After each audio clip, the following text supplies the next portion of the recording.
The oldest profession is enforcement, not prostitution, not farming, not hunting, not priesthood, though priesthood got a very early franchise agreement. Enforcement is the first job that matters. Once one person decides that another person's labor, food, land, body, child, or future belongs in an account they control.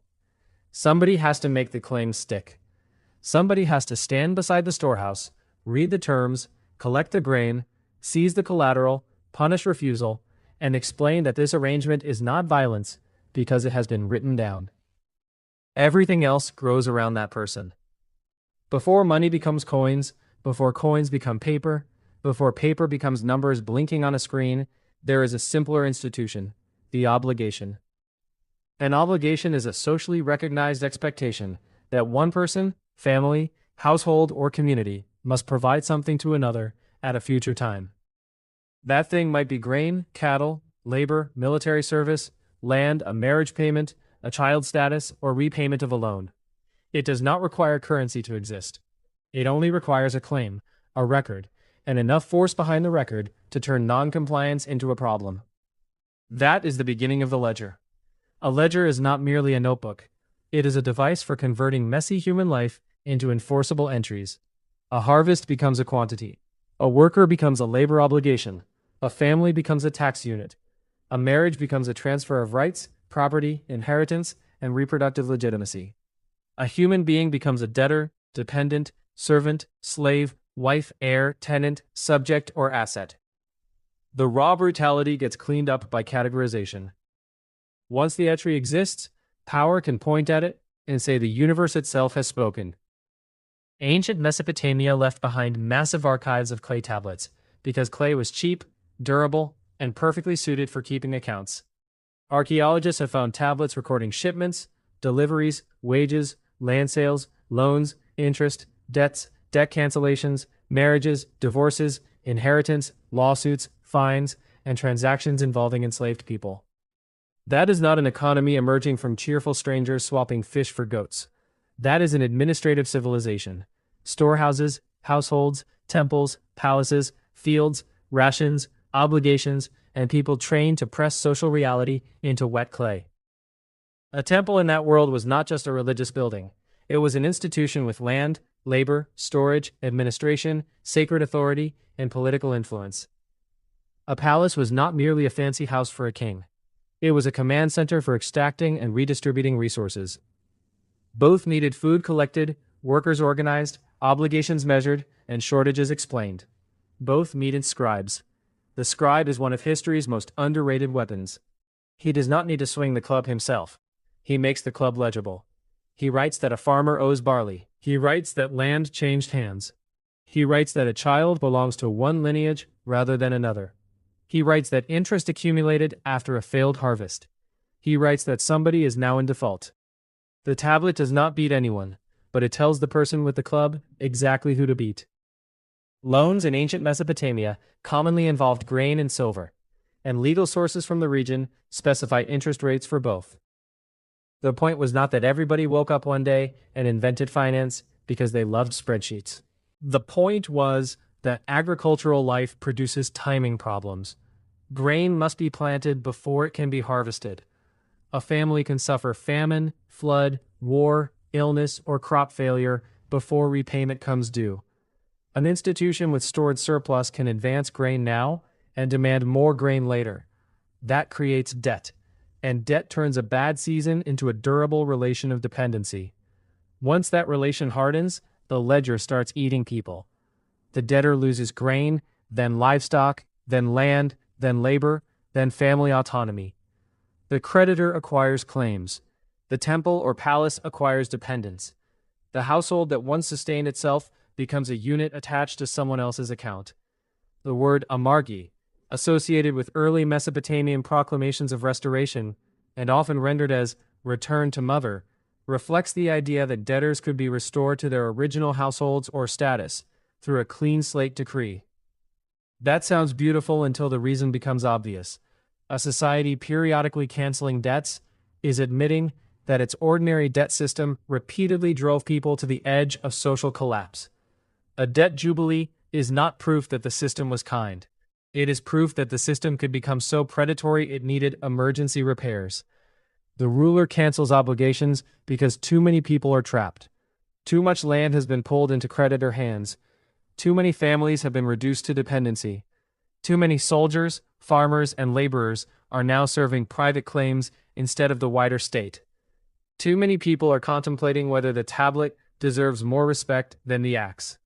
Then, the king announces restoration, breaks the accumulated claims, releases some debt bonds, and gets to play merciful father of the people, while saving the system from the people it has been crushing.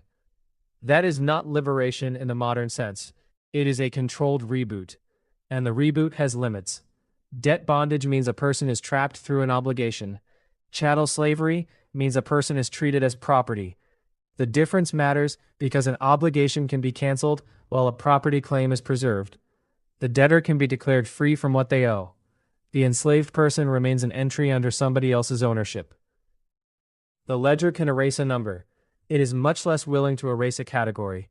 That category system attaches itself to gender almost immediately, because inheritance, kinship, land, household labor, and childbearing are inseparable in agrarian states.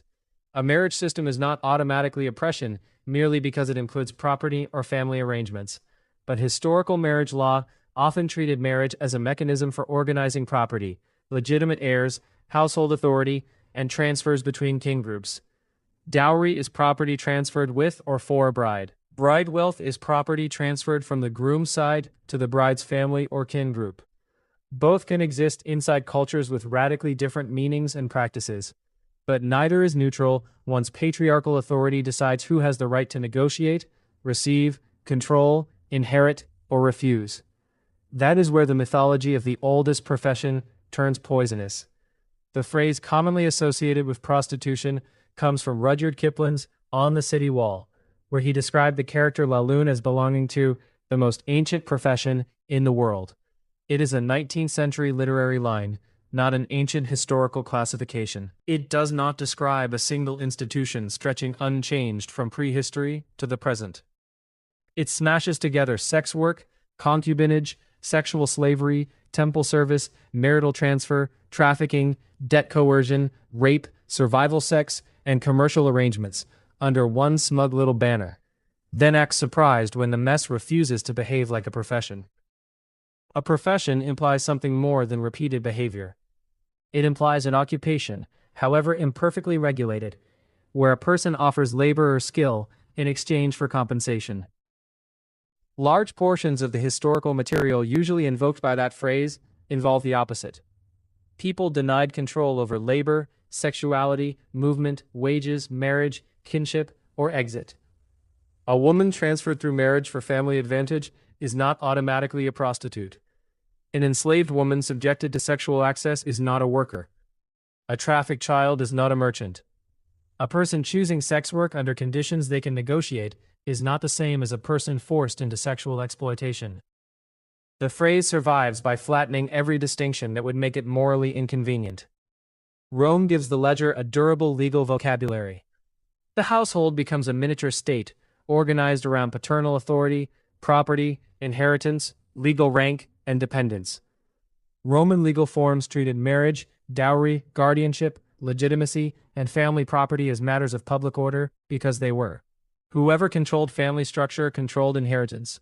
Whoever controlled inheritance controlled land. Whoever controlled land controlled labor. Whoever controlled labor controlled survival. Feudalism rearranges the architecture, but keeps the operating principle. A serf is a rural laborer bound by obligations to a lord and commonly constrained in movement, marriage, inheritance, and use of land. The lord holds legal and military power over an estate. The king sits above lords in a hierarchy of service. Each level owes upward and extracts downward.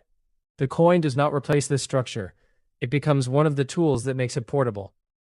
A coin is a standardized token issued or recognized by authority. Its metal content can matter, but its deeper usefulness is political. It creates a common unit in which taxes, rents, fines, debts, wages, and prices can be stated.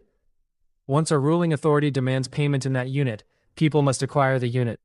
Once the authority can punish non-payment, the unit stops being an optional convenience and becomes an access key to survival.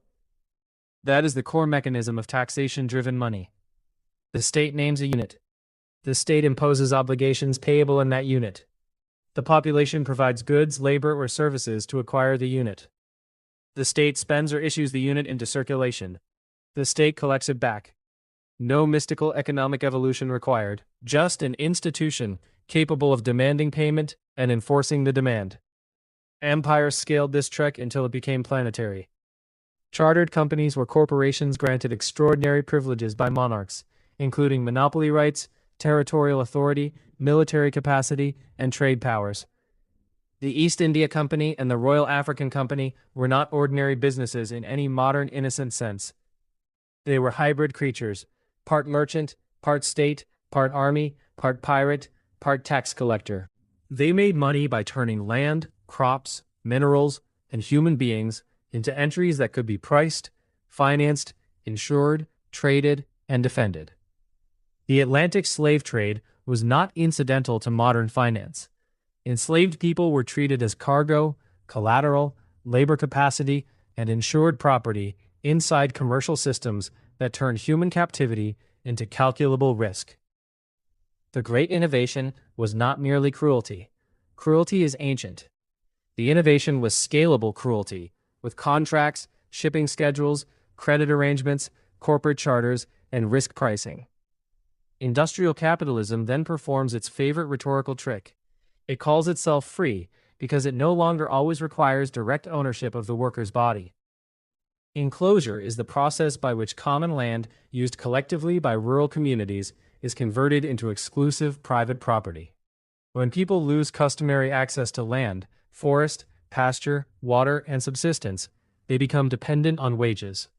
A wage is payment for labor time, but it is also a survival permit inside a world where independent access to food and shelter has been fenced off. The factory owner does not need to own a worker in the old legal sense if the worker must accept the factory's terms to avoid hunger. That is what free labor often meant in practice. Free to accept the wage, free to starve, free to move from one owner's gate to another. Free to sign a contract after every material condition required for meaningful refusal has been stripped away. The factory is a time-discipline machine. The worker enters at a set hour. The clock measures compliance. The bell orders bodies. The supervisor monitors output. The wage arrives after deductions, fines, rent, debt repayments, food costs, and whatever other claims have already lined up to take a bite. The difference between what labor produces and what labor receives becomes profit. The word profit sounds bloodless because accounting is bloodless. That is its function. Political economists then show up to explain why the arrangement is natural. The barter narrative is a story that imagines money arising because direct exchange is inconvenient. The classic version goes like this: a fisherman has fish, a herder has goats, but neither wants what the other has at the exact same time. This is called the double coincidence of wants problem. Money supposedly solves it by becoming a universal intermediary. Sell fish for money, use money to buy goats. Everybody wins. It is a clean story. It is also clean because it has been washed of history. It has no tax collector demanding payment in a specific unit, no landlord charging rent, no imperial administrator collecting tribute, no temple storehouse issuing rations, no army enforcing borders, no creditor writing interest into the future, no enslaved plantation producing export commodities, no colonial extraction, no legal system deciding whose property claim exists and whose does not. It imagines exchange before power, which is useful if the goal is to make power look like a side effect of exchange. A more realistic view starts with the unit of account. A unit of account is the shared measure used to state what is owed: shekels, pounds, dollars, euros, credits, tokens, whatever. The unit comes first, in the sense that institutions must be able to say how much a tax, fine, debt, wage, rent, or obligation amounts to. Once the unit exists, prices can be expressed in it. Once obligations are denominated in it, people need it. Once people need it, whoever controls its issuance gains enormous leverage. The marginal revolution in economics made this disappear behind equations about subjective value. Marginal utility is the idea that the value of an additional unit of something depends on how much of it a person already has. Water can be essential but cheap in a place where it is abundant. A diamond can be non-essential but expensive because it is scarce and desired. That insight has uses. The problem begins when it gets promoted from one useful tool into a total theory of social life, where all prices appear to arise from voluntary preferences meeting in a market of equals. A hungry person and a landlord are not equal because both technically possess preferences. A debtor and a creditor are not equal because both sign a contract. A worker with no savings and an employer with a factory are not equal because both may walk away in the abstract. The worker walks away into hunger. The employer walks away into another applicant. Treating those positions as morally identical is not objectivity. It is laundering hierarchy through mathematics. Modern banking runs the old ledger at electronic speed. A bank loan is not normally a pile of existing deposits being carried from a saver's account to a borrower's account. When commercial banks make loans, they generally create a matching deposit in the borrower's account. The loan creates the deposit rather than merely redistributing a pre-existing one. The bank records an asset, the borrower's promise to repay, and a liability, the deposit now available for the borrower to spend. The modern money supply expands through these acts of authorized account creation. Is it not simply money moving from a vault into a home buyer's hand? It is a new entry. The bank writes a deposit into existence, the buyer uses it to purchase property, and the buyer spends decades paying back principal and interest. The house becomes collateral. The income becomes pledged future labor. The missed payment becomes a legal event. The legal event becomes foreclosure. The whole arrangement is a chain of entries with a house at the end of it.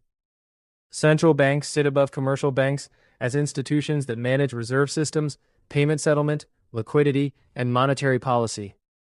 A reserve is a kind of money used primarily between banks and the central bank, not ordinarily by households at the grocery store. Commercial banks need access to the payment system and must follow legal, regulatory, and settlement rules. That is why the idea that anybody can simply start a serious rival bank by opening a spreadsheet is adorable. A spreadsheet is not a bank. A bank is a spreadsheet with a charter, legal privileges, settlement access, regulatory protection, and the state standing behind the rules. A fiat currency is money whose value does not depend on conversion into a fixed quantity of a commodity, such as gold. The dollar after 1971 is fiat currency, because the United States no longer promised to exchange dollars for gold at a fixed official rate. That did not make the dollar unreal. It made the political basis of the dollar harder to ignore. The unit remains powerful, because taxes are payable in it, debts are enforceable in it, international trade and finance are heavily organized around it, and the state backing it possesses military, legal, economic, and institutional power on a ridiculous scale. The United States ended the dollar's gold convertibility for foreign governments in 1971, amid pressure on its gold reserves and the wider instability of the Bretton Woods system. That event is often described as the Nixon shock. It was not the invention of political money. It was a reminder that currency has always depended on political authority, legal rules, productive capacity, and enforcement more than on shiny metal sitting in a vault. Modern international debt makes the old Temple Palace arrangement global. A sovereign debt is money owed by a government. Countries that borrow in foreign currencies face a particularly brutal problem. They cannot create the currency needed to repay.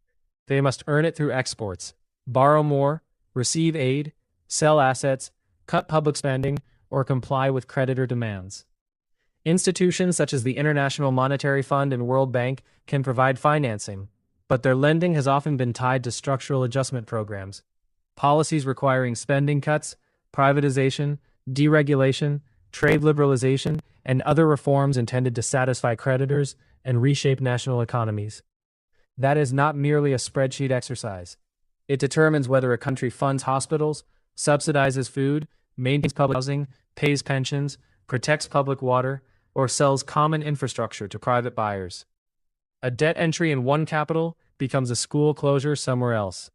The numbers are not imaginary. They have real bodies attached to them.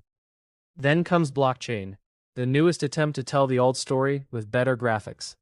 A blockchain is a distributed ledger, a database replicated across many computers, where transactions are grouped into blocks and cryptographically linked, so past records are difficult to alter. Bitcoin uses this structure to maintain a shared record of token ownership without requiring a central bank to update the database. That is genuinely novel in technical terms. It allows a network of participants to agree on a transaction history under defined rules. But decentralized ledger does not mean power has vanished. It means power has been rearranged. Somebody writes the software. Somebody maintains the code. Somebody operates mining equipment or validator infrastructure. Somebody controls exchanges where most people enter and leave the system. Somebody issues stablecoins. Somebody provides custody. Somebody operates bridges between chains. Somebody concentrates enough tokens to influence governance. Somebody writes the law, determining whether the whole apparatus can operate in the physical world. A permissionless system can still be economically gated. A trustless system can still require trust in software, hardware, developers, exchanges, custodians, price feeds, legal institutions, and the people who own most of the infrastructure. An immutable record can still record an unjust distribution forever, with flawless mathematical precision. The ledger does not become liberating merely because the stylus is encrypted. The question underneath every monetary system stays brutal and simple. Who gets to create the units? Who receives them first? Who must obtain them to survive? Who can refuse an obligation without losing everything? And who supplies the enforcement when the entry is challenged? That is why money is better understood as a social technology of obligation than as a neutral medium of exchange. It measures claims. It coordinates payments. It can make trade easier. It can store value. All true. But it also determines whose promise counts, which debt gets enforced, what property title means, who bears loss, who receives rescue, and whose life gets translated into a number someone else owns. The card tap at a store is not magic, and it is not freedom in miniature. It is a message sent through a payment network. A payment processor communicates with the bank updates account balances, settlement occurs through institutional systems built on law, regulation, contracts, licenses, reserve accounts, and enforceable obligations. The transaction looks effortless because the coercive architecture was constructed long before the screen flashed approved. I am not carrying value around in my pocket. I am carrying recognized access to a ledger. I am carrying a claim that works because a whole civilization agrees to make it work, and because that agreement is never only agreement. Behind it are courts, property law, tax systems, regulators, banks, police, armies, borders, and all the quiet bureaucratic machinery that turns a number into a command. The tablet was never replaced.